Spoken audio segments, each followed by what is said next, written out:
കൃഷ്ണ ഗുരുവായൂരപ്പ ശരണം. ഗുരുവായൂരപ്പൻ്റെ ഉച്ചപൂജയും കളഭാലങ്കാരമൊക്കെ കഴിഞ്ഞു, നട തുറന്നു.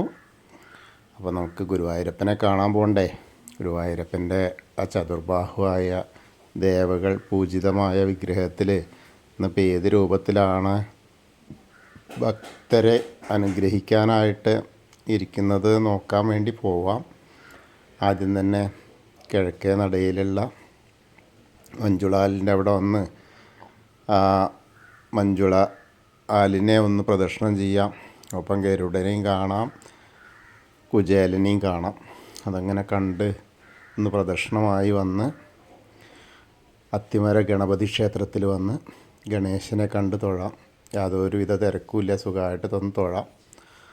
അത് കഴിഞ്ഞാൽ നേരെ വന്ന് ഗോപുരവാതിൽ കിടന്ന് അകത്തേക്ക് ഇങ്ങനെ വരാം. അങ്ങനെ അകത്തേക്ക് വരുമ്പോൾ ആ കൊടിമരവും അതേപോലെ ആ വലിയ ബലിക്കല്ലൊക്കെ കണ്ട് തൊഴുത് നമ്മൾ അതിൻ്റെ മുകളിലുള്ള രണ്ട് കൊമ്പുകൾ, കേശവൻ്റെ രണ്ട് കൊമ്പുകൾ, അതിന് നടുക്കുള്ള ആ ലക്ഷ്മി ദേവീനെയൊക്കെ കണ്ട് തൊഴുത് വാതിൽപ്പടി കയറുമ്പോൾ ഇടത്തെ സൈഡിലുള്ള മേൽപ്പത്തൂരിൻ്റെ ആ പീഠം കാണാം. അതേപോലെ ആ ചില്ലിൻ്റെ കൂട്ടിലുള്ള കെടാവിളക്കും കാണാം. അത് കണ്ട് തൊഴുത് അങ്ങനെ നമ്മൾ വലത്തെ സൈഡിലുള്ള ആദ്യത്തെ തൂണ് നോക്കി തൊഴാം. നരസിംഹാവതാരം കാണിച്ച ആ തൂണ് നോക്കി തൊഴുത് ഭഗവാന്റെ ശ്രീലകത്തേക്ക് നമ്മളിങ്ങനെ നോക്കുകയാണ്. അങ്ങനെ നോക്കുമ്പോൾ നല്ലൊരു പ്രകാശം അങ്ങനെ കാണാം ആദ്യം. കാരണം എന്താ വെച്ചാൽ നന്നായിട്ടിങ്ങനെ ആ വെള്ളിയിലെ വിളക്കിലും സ്വർണത്തിൻ്റെ വിളക്കിലുമൊക്കെ നല്ല നിറയെ ദൈവങ്ങൾ നെയ്യ് ഇങ്ങനെ ഒഴിച്ച് അതിലിങ്ങനെ ദീപം ഇങ്ങനെ കത്തുന്നത് കാണുമ്പോൾ തന്നെ എന്ത് രസമാണെന്നറിയും. ആ ദീപങ്ങൾ തമ്മിൽ അങ്ങോട്ടും ഇങ്ങോട്ടും ഇങ്ങനെ സംസാരിക്കുന്ന പോലെയൊക്കെ നമുക്ക് തോന്നാം. അങ്ങനെ നോക്കി വരുമ്പോൾ നമ്മൾ ശ്രീലകത്തേക്ക് ഇങ്ങനെ നോക്കുമ്പോൾ കാണുന്നത് ആ കാലിങ്ങനെ കാണാണ്ട് ഒരു കാലിങ്ങനെ താഴത്തേക്ക് വെച്ചിട്ടുണ്ട്. ആ കാലിൻ്റെ പാദസരം, അതായത് കാൽത്തളകൾ കാണാണ്ട് മറ്റേ കാലം ഒന്നും കൂടി പൊക്കി വെച്ചിട്ടുണ്ട്. അങ്ങനെ പൊക്കി വെച്ചതല്ല, ആ കാലിങ്ങനെ നോക്കുമ്പോൾ മലന്ന് കിടക്കുകയാണ് കേട്ടോ ഉണ്ണി. ആ കാലിൻ്റെ ആ പെരുവിരലിങ്ങനെ വായയിലേക്ക് കൊണ്ടുവരികയാണ്. അതാണ് ഇപ്പോൾ കാഴ്ച. ആ മലന്ന് കിടന്നിട്ട് ഉണ്ണി ഇങ്ങനെ രണ്ട് കൈ കൊണ്ടും ആ കാലിങ്ങനെ വലത്തെ കാലിൻ്റെ പെരുവിരലിങ്ങനെ പിടിച്ച് വായിലേക്ക് ഇങ്ങനെ കൊടന്ന് അങ്ങനെ കുടിക്കുകയാണ്. അതാണ് കാഴ്ച. നല്ല രസമായിട്ടുള്ളൊരു കാഴ്ച. എന്ത് സന്തോഷത്തിലായിരിക്കണമെന്നറിയോ. ഇന്നിപ്പോൾ ഇനി വേറെ ഒന്നും വേണ്ട, വെണ്ണയും വേണ്ട, പൊന്നോടക്കോഴിലും വേണ്ട, ഒന്നും വേണ്ട. നല്ല രസമുള്ളൊരു കുസൃതി കാഴ്ച അതാണ് അകത്ത് കാണാനുള്ളത്. അങ്ങനെ നോക്കുമ്പോൾ മാറിലൊരു മാങ്ങാമാല കാണാണ്ട്, ഒരു വളയം പോലത്തെ മാല കാണാണ്ട്, പിന്നെ ഒരു ഗോപീതിലകം വെച്ചിട്ടുണ്ട്.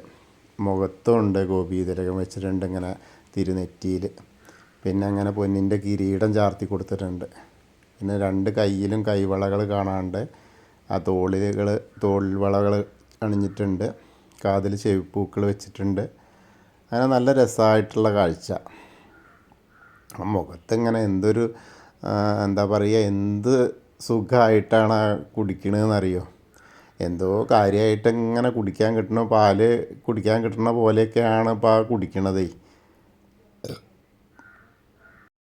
വായിൽ നിന്നിങ്ങനെ തേനൊക്കെ ഒഴുകി പോണ മാതിരിയൊക്കെ ഇങ്ങനെ തോന്നുന്നു. അതൊക്കെ കാണാണ്ട്. അപ്പോൾ അങ്ങനത്തെ ഒരു കാഴ്ചയാണ്. നല്ല രസമായിട്ടുള്ള ഹൃദയസ്പർശിയായ ഒരു കാഴ്ച. അങ്ങനെ തിരുമുടിമാല ഒരെണ്ണമാണ്. അതിങ്ങനെ വെളുത്ത പൂ കൊണ്ട് ഇങ്ങനെ നന്നായിട്ട് ചാർത്തിയിട്ടുണ്ട്. പിന്നെ ഉണ്ടമാല എങ്ങനെയാ വെച്ചാൽ രണ്ടെണ്ണം ഉണ്ട്. അത് തെച്ചിയും തുളസിയുണ്ട്, അതേപോലെ വെളുത്ത പൂവും തുളസിയായിട്ടുള്ളതുണ്ട്. അങ്ങനെയുള്ള രണ്ട് ഉണ്ടമാലകളും ഒരു തിരുമുടിമാലയും. പിന്നെ മുകളിലേക്ക് നോക്കിയാൽ വിധാനമായിട്ട് 6-7 മാലകൾ, കണ്ണനെ ഏറ്റവും പ്രിയപ്പെട്ട ആ തുളസി മാലകൾ ഇങ്ങനെ ചാർത്തിയിട്ടുണ്ട്. അങ്ങനെ ആകെ മൊത്തം ചന്ദന ചർച്ചിതമായിട്ടുള്ള ഒരു കാഴ്ചയും നല്ല പൂക്കളോട് കൂടിയ ഒരു കാഴ്ചയും കൂടിയാണ്. അപ്പോൾ എല്ലാവരും ഭഗവാന്റെ ശ്രീലകത്തേക്ക് നോക്കിയിട്ട് ആ സോപാനപ്പടിയിൽ നിൽക്കുകയാണെന്നിങ്ങനെ മനസ്സുകൊണ്ട് വിചാരിക്കുക. ആ സോപാനപ്പടിയിലേക്ക് നിന്ന് ഭഗവാന്റെ ശ്രീലകത്തേക്ക് നോക്കിയിട്ട് മലന്ന് കിടന്ന് വലത്തെ കാലിൻ്റെ പെരുവിരലിൽ ഉണ്ണുന്ന നമ്മുടെ കുസൃതി കണ്ണനെ കണ്ട് തൊഴുക. എല്ലാവരും തൊഴുതോളൂ കേട്ടോ. അങ്ങനെ അത് കഴിഞ്ഞാൽ അവിടുന്ന് ഇങ്ങനെ ഇറങ്ങിയ അഗ്നികോണിലുള്ള ബലിക്കല്ല് നോക്കി തൊഴാം. അതേപോലെ തിടപ്പള്ളി നോക്കി തൊഴാം. പിന്നെ സപ്തമാതാക്കളെ ആലിലക്കണ്ണനെയൊക്കെ കണ്ട് തൊഴുത് ഇങ്ങനെ വന്ന് ഗണേശൻ്റെ അടുത്തേക്ക് വരിക. ഗണേശൻ്റെ അടുത്ത് വന്ന് തൊഴുമ്പോൾ ഗണേശനെ പ്രാർത്ഥിക്കുക. ഏകദന്തം മഹാകായം തപ്തകാഞ്ചന സന്നിപം ലംബോദരം വിശാലാക്ഷം വന്ദേഹം ഗണനായകം.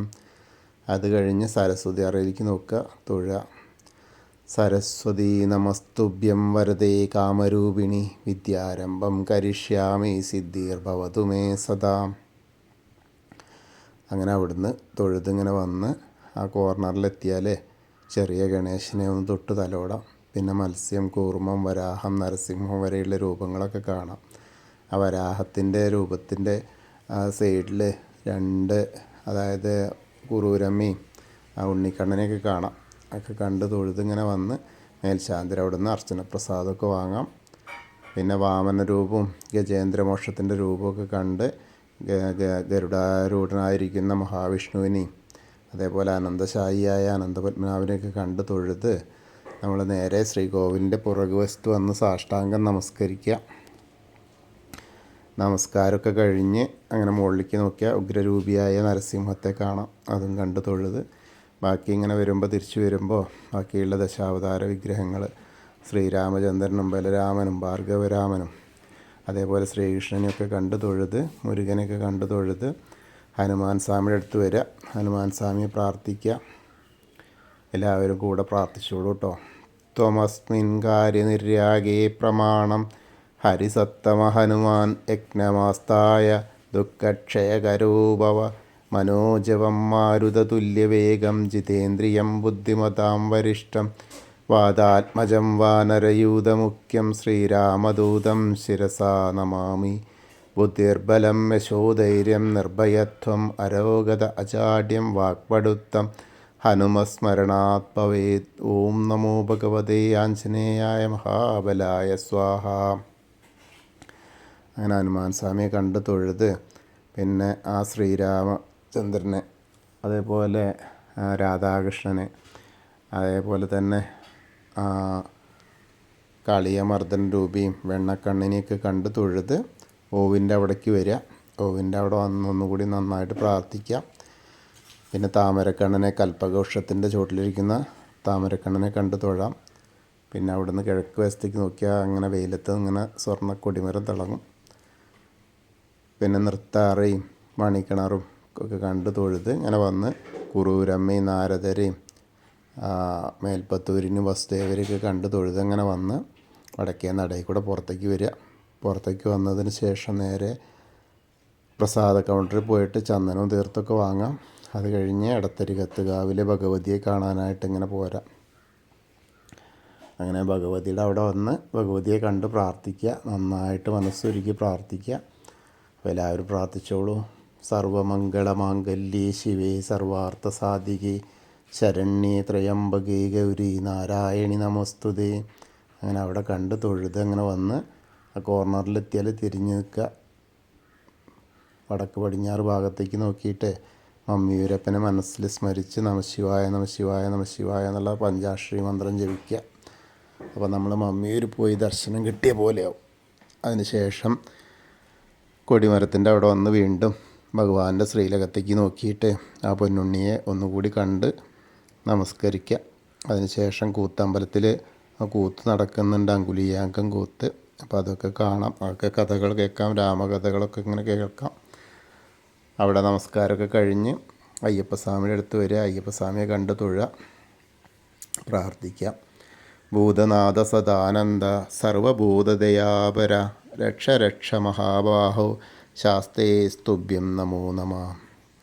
അങ്ങനെ അവിടെ തൊഴുത് അങ്ങനെ വന്ന് പ്രദക്ഷിണമായിട്ട് വന്ന് പടിഞ്ഞാറ നടയിലുള്ള വേണുഗോപാല വിഗ്രഹം കാണാം ആ ദീപസ്തംഭത്തിൻ്റെ മുകളിൽ. അത് കണ്ട് അതേപോലെ കൊടിമരത്തിൻ്റെ മുകളിലുള്ള ഗരുഡധ്വജനെയും കണ്ട് തൊഴുത് പടിഞ്ഞാറ നടയിൽ കൂടെ പുറത്തേക്ക് വരിക. അങ്ങനെ വന്ന് രുദ്രതീർത്ഥക്കുളത്തെ പ്രദക്ഷിണം ചെയ്യുക. അങ്ങനെ പ്രദക്ഷിണം ചെയ്യുമ്പോൾ നടുക്കുള്ള കാളിയമർദ്ദന രൂപിയെ കാണാം. അത് കഴിഞ്ഞാൽ നമ്മൾ നാരായണാലയത്തിൽ പോയിട്ട് പൂന്താനം തിരുമേനി പൂജിച്ചിരുന്ന ആ ചെറിയ കണ്ണൻ്റെ വിഗ്രഹം കണ്ട് തൊഴാം. പിന്നീട് നമ്മളങ്ങനെ ഭഗവതി നടയിലും ആ വലിയ ദീപസ്തംഭത്തിൻ്റെ അവിടെ വന്നിട്ട് ഭഗവാനെ ഒന്നുകൂടി നോക്കി തൊഴുത് തെക്കേ നടയിലുള്ള ആ കൂവളത്തെ ഒന്ന് പ്രദക്ഷിണം ചെയ്യുക. പ്രദക്ഷിണം ചെയ്യുമ്പോൾ മഹാദേവനും പാർവതീദേവീനെയും മനസ്സിൽ സ്മരിക്കുക. അപ്പോൾ നമ്മൾ ഇന്നത്തെയും ഗുരുവായൂരപ്പൻ്റെ ഉച്ചപൂജയും കളഭാലങ്കാരവും ഒക്കെ കണ്ടു തൊഴുതു. എല്ലാവർക്കും ആ ഗുരുവായൂരപ്പൻ്റെ അനുഗ്രഹം ലഭിക്കും. കൃഷ്ണായ വാസുദേവായ ഹരയേ പരമാത്മനെ പ്രണതക്ലേശനാശായ ഗോവിന്ദായ നമോ നമഃ. ഹരേ കൃഷ്ണ.